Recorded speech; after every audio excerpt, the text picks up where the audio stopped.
কবরস্থান দেখাতে পারবে না। তাহলে প্রশ্ন কি কখনো জাগে না 750 বছর ধরে মুসলমান রাজত্ব করলো, মসজিদ নাই কেন, মাদ্রাসা নাই কেন, কবরস্থান ঈদগাহ নাই কেন?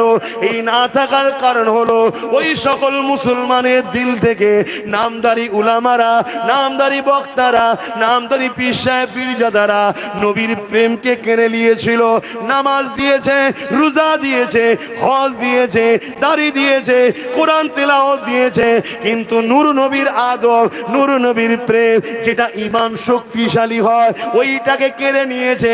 তাদের সব থাকার পরও তারা দুর্বল হয়ে ওই জালিমদের মোকাবেলায় পরাজিত হয়ে গেল।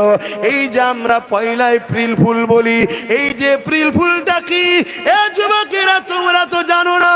এই দিনেতে ওই স্পেনের মুসলমান দিওকে মসজিদের মধ্যে ঢুকিয়ে দিয়েছিল যারা